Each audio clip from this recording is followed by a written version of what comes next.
Hürmetli vatandaşlarım, ahırı kıldık siyemiz. Amerika Tayvan Devlet Müdafaa Sanatı Yığını Amerika'nın Tayvan'a kural yarak setip beriş vakti ve porustini aşkarlıdır. Mavzulu haber 10. ayının 5. günü Amerika Avazı'nın Xitay Tel programısı da ilan kılındı.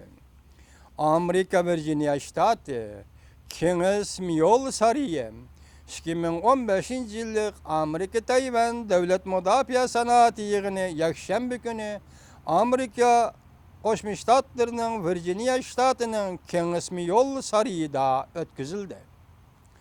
Amerika Koşmuş Ştatları Devlet Müdafaa yukarı derecelik emeldarları ve Tayvan Devlet Müdafaa Sanatı vekilleri bulup yığınga 150 nefer kişi katlaştı.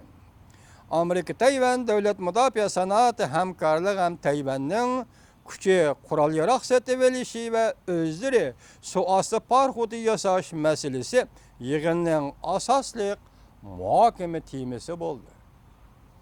Bu yığını çakırgan Amerika, Tayvan Södügerler Cemiyeti'nin başlığı Robert Hamman, muhbirlağa Amerika'nın Tayvan'a harbiy kural yarak setip beriş küçüğünü aşkarılap, mundak dedi. Nurgun közətküçülər Prezident Obama vazife müddeti ahırlaşıştın buran Tayvan'a yeni bir türküm harbiy kural yarak setip berişini jakarlaydı, deyişti. Hamman yanımında dep görsetti.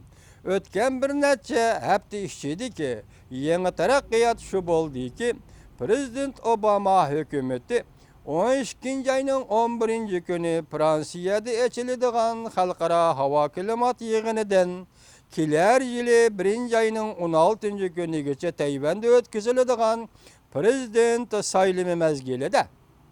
1. ayının 16. günü Tayvan'da ötküzüldüğen Prezident saylimi mezgilide moşu arlıkta Tayvan garbi kural yarak setip beriş uçturuşunu